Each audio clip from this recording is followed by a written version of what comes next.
Hello, everybody. I'm here to offer you a wonderful opportunity that people have been asking me about wherever I go. People are asking me, how can we see the same move of God in our country as is happening in the Ukraine? Will you come and do a conference? Will you come and preach in our church? And the invitations are just too many. So that's why I've decided to start a Bible school in every country. So right now we have started one in America, we've started one in France, we've started one in Holland, we've started one in Germany. Now it's time for England. So we're starting a History Maker Bible school in the city of London from September 25th. So I'm inviting everybody that wants to be a part of this great move of God that God is pouring all over Europe, that you should come and be a part of this Bible school. It's just a weekend Bible school, 1 weekend a month. So you don't need to leave your job, you don't need to leave your family, you don't need to leave your church, just 1 Saturday in a month. You can do that. Please get in touch with us by contacting the telephone and the email on the screen after this program. God bless you and welcome to History Makers Bible School. Now, the message I want to preach today is a kind of help to each one of you to discover your destiny. To help you discover, it's kind of a navigator to help discover your place in God. So this message is going to be in form of questions that I'm going to be asking you, and I would like you to write them down. Then I would like you to provide the answers to all these questions, maybe this week or in the years to come. Find time to pray over these questions I'm going to be asking you, and find time to give an adequate and thorough answers to each one of them, and to do it prayerfully. Because if you do, that might be a kind of push for you to get to the place where God is preparing for you in life. There was a time that I had to sit down and answer these questions. And the answers that I have to them, they actually provide for me. They provided for me what I was going to do in the next 20 years of my life. So these questions that I'm going to ask you, they will help you to be able to answer questions like, where and what will you be doing in the next 20, 50 years of your life? You could even be able to get an answer to whatever is going to be happening to you for the rest of your life, or where you will be and what you'll be doing. So, because this is important to know, because it is important for us to know who we are. If we don't know who we are in God, and to be sure of ourselves and who we are, we will never be able to make a difference in life.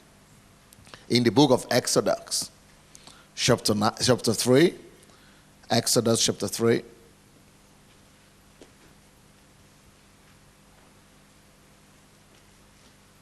we all know that story. From verses 9 to 11. Exodus chapter 3, from verses 9 to 11, it says, "Now therefore, behold, the cry of the children of Israel is come unto me, and I have also seen the oppression wherewith the Egyptians oppressed them. Come now, therefore," God was talking to Moses now, "come now, therefore, and I will send thee unto Pharaoh, that thou mayest bring forth my children, the children of Israel, out of Egypt." Then verse 11 says, "And Moses said unto God, Who am I, that I should go unto Pharaoh, and that I should bring forth the children of Israel out of Egypt?"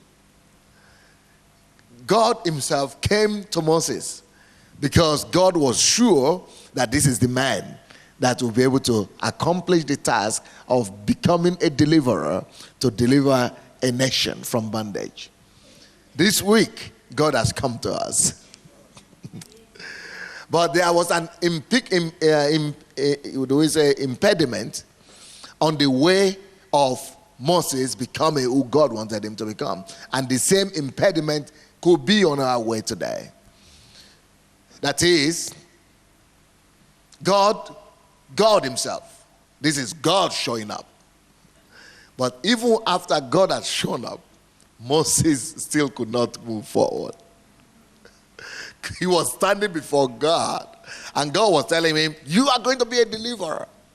You are the one I'm going to use to deliver my people. And Moses was standing before God there and saying, me, no chance.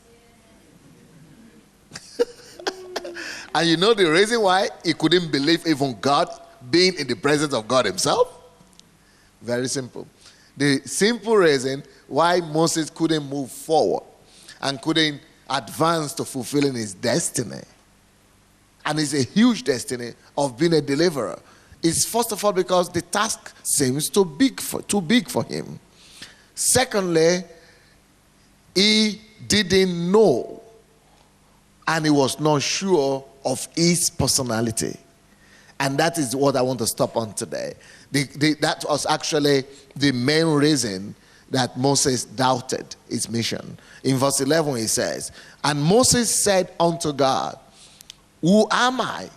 Who am I that I should go unto Pharaoh? Who am I? Who am I? Could you say something here? Could you see that the problem and the fault he had was his own self-image? Low self-esteem. His own opinion of himself was not so high. It was too low. He had a low self-esteem. He didn't believe in himself. He was not sure he's capable of doing it. It's just like talking to you all today and saying, go take New Zealand back to God. You're thinking, I'm not even a member of the party. I'm not even a millionaire. I don't even have influence. Nobody even knows me. Look at Pastor, look at these other guys. They are not even able to do it. Talking about me, I'm even far from them. Look at all these famous people. They are not even able to take New Zealand back. Talk like so. Me? You like it or not? Maybe you have thought about that, or maybe you have not even considered that yet. But still, every one of us has to face that kind of challenge. And that challenge is before you, even if you don't talk about it, even if you don't realize it yet. So we have spoken a lot this week about you going for it, becoming a king, but within you, somewhere, you could be thinking, well, I might be able to do some little insignificant things somewhere, but not to that level of taking a nation. I might be able to make a difference in my school or somewhere in my neighborhood, but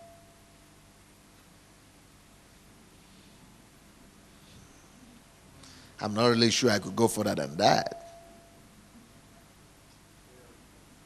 I might be able to make some difference in my family, but who will allow me to go further? I'm not the best of students. I'm not the smartest of men.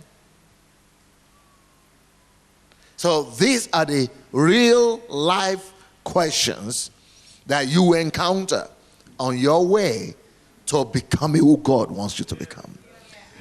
Now, the God of heaven that had seen it proper for you,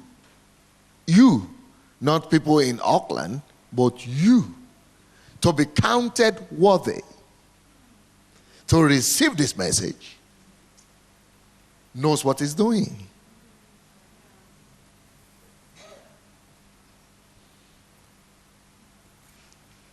If he made a way and he made it possible that it is you he had entrusted this word into, not some other people that you feel are even better fit or could do a better job or might be better than you, but it is you God has chosen. So just like with Moses, God knew that Moses could do the job. Even though God saw all his weaknesses. He couldn't talk. He was a stammerer. All the impediments that were not supposed to allow him to be fit to play this role. God knew those weaknesses. Yet, God was telling him, you are going to be the one.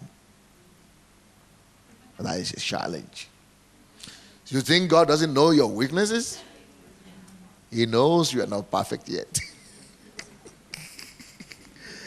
He knows them better than you do. You know why? You know what? I will tell you something more. He even knows those weaknesses that are yet to come up.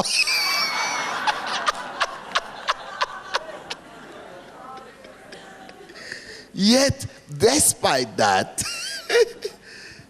he's decided to entrust a calling into your hands. So, but if you say you don't have a challenge, dreaming big and believing big, removing all the hurdles and hindrances, that I could be the maximum, I could be the best, I could really conquer the land, then you are not being sincere. Because anytime God gives you a God-sized vision, it will always overwhelm you. Unless you don't embrace that vision. If you really embrace the vision, or that God, if you really embrace whatever God is telling you to do, you will always look and seem inadequate. The question Moses was asking was legitimate, humanly speaking. Who am I? Normally, your size and your opinion of yourself, no matter how self-confident you are, will always look much more smaller than the vision God is commanding you to do. No matter how self-confident you are, no matter how good you are, by the time God shows up and begins to tell you the vision he's asking you to do for him, you begin to think, my, I am nothing. Unless that vision is from God. Because if it's from you, then you could size it to your own size. But if it's God, God sizes it to his own standard. It becomes God's size vision, not your size vision. But if that is a situation that we will all come up with, then how do we overcome it? Is there a way of helping us navigate through all those doubts and questions and lack of self-confidence to actually embracing the vision and then coming to the place where we will know for sure, because of these signposts, that I will get to where I'm supposed to get to? So the questions I'm going to pose to you today, we are going to act like signposts to you that will navigate you, that will help you to know how to move, how to step, where to place your feet, and how to get to your destination. So, in fulfilling destiny, the question that we all need to face is the question of, who am I? Am I fit? Am I ready? The question of self-affirmation and self-assessment is a question that must be answered by all. Now, this question was not just a question that Moses needed to face and answer for himself. Even the Lord Jesus Christ got to a point that he needed to answer, and he needed his people, his team, to answer the question who he was. So in Matthew chapter 16, verse 13 to 18. Matthew 16, verses 13 to 18.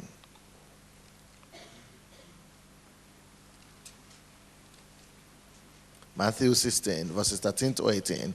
When Jesus came into the coast of Caesarea Philippi, he asked his disciples, saying, whom do men say that the Son of Man is? Or the Son of Man am? And they said, some say that thou art John the Baptist, some Elias, and others Jeremiah, and other, and one of the prophets.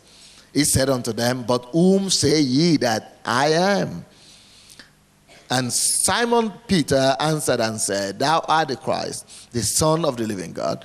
And Jesus answered and said unto him, blessed art thou, Simon Barjona, for flesh and blood hath not revealed it unto thee, but my Father who is in heaven. And I say unto thee that thou art Peter, and upon this rock I will build my church, and the gates of hell shall not prevail against it. So even Jesus, before he could leave the earth, and before he could count his mission successful, needed to be sure he's not just the only one who knows who he is.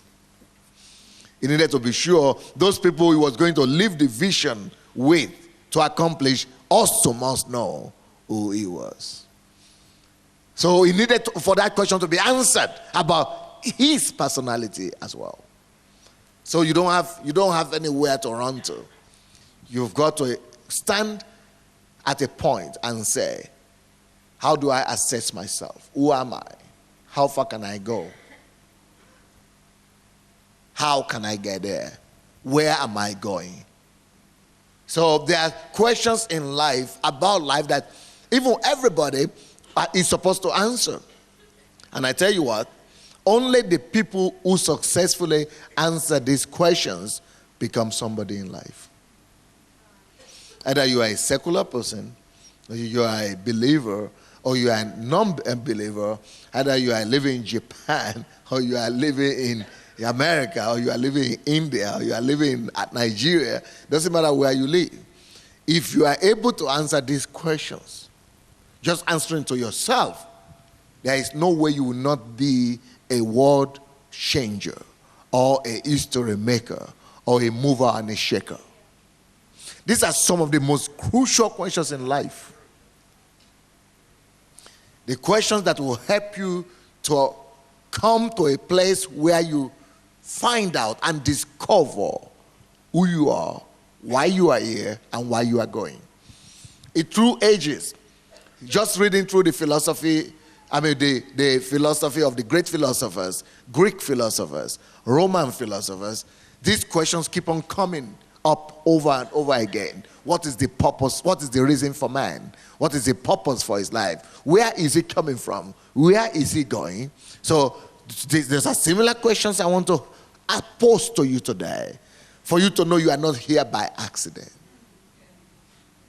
and for you to know that being here on the earth does not mean just eating good food, going to some work and having some job, giving back to some children, then growing up and dying.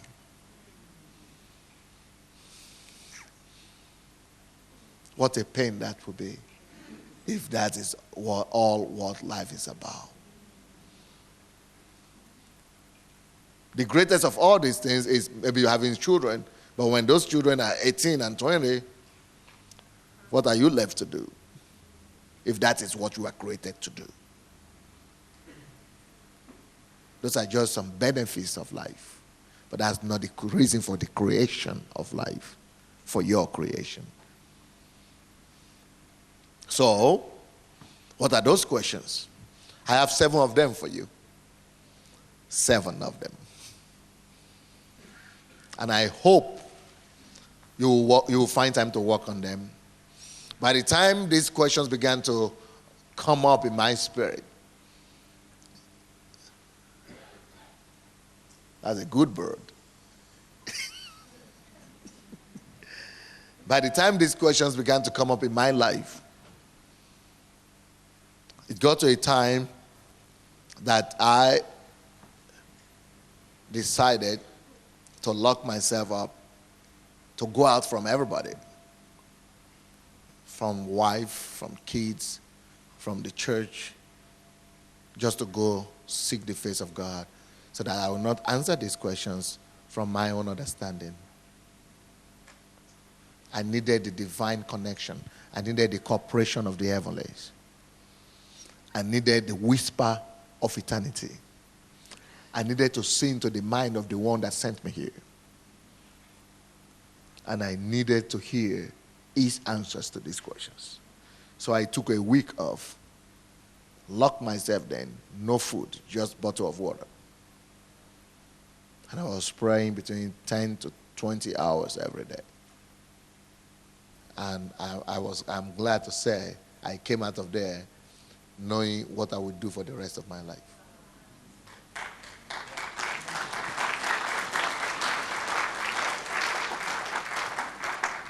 Not just knowing that I'm going to be a preacher. I already was a preacher. But knowing exactly what follows what. Beautiful life. Lives become beautiful when the graphics of it are clear before you. Another person I would like to mention that knew who he was before he could accomplish what he accomplished was John the Baptist. He called himself a voice. In the book of Luke, chapter 3,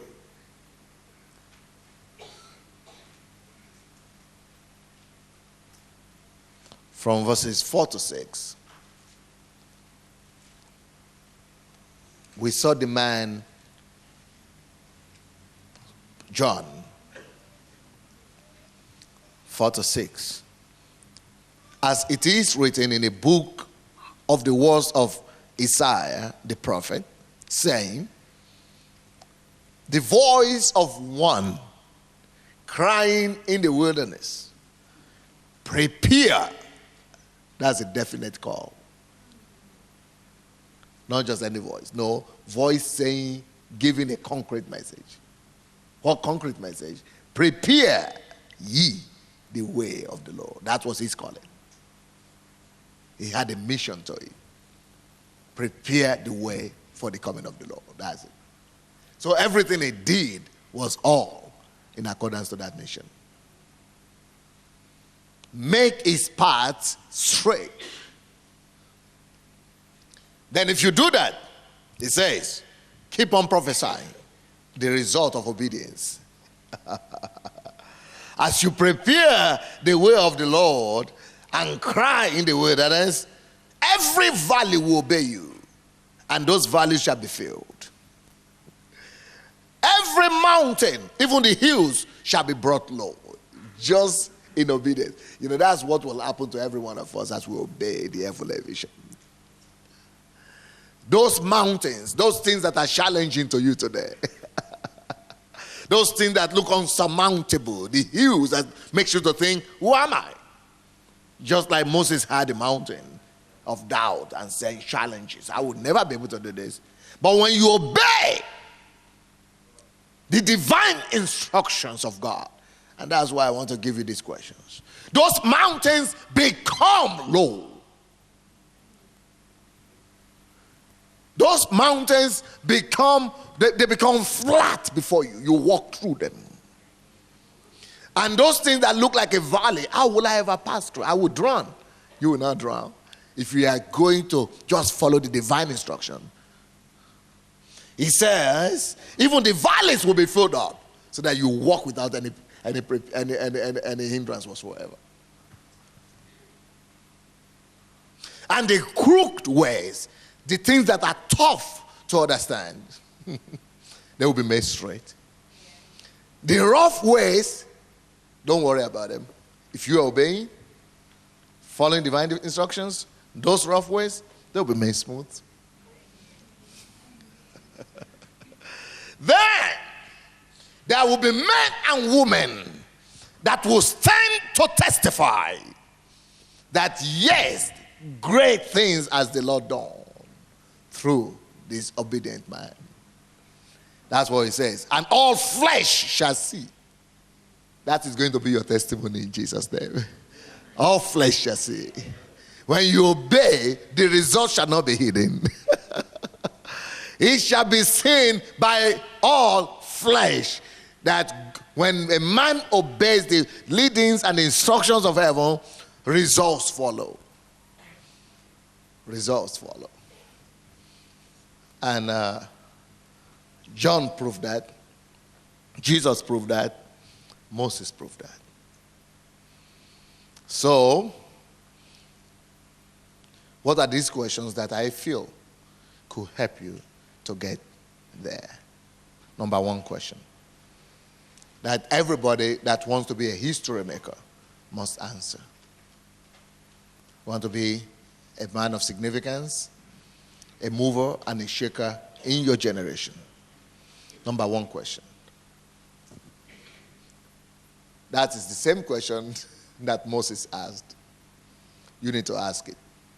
And you must get the answer before you can move on and do something of meaning in life. That question is simple and it says, who am I? That's what Moses said. Who am I? Who am I to face this challenge? Who am I to resolve this situation? Who am I? My friend,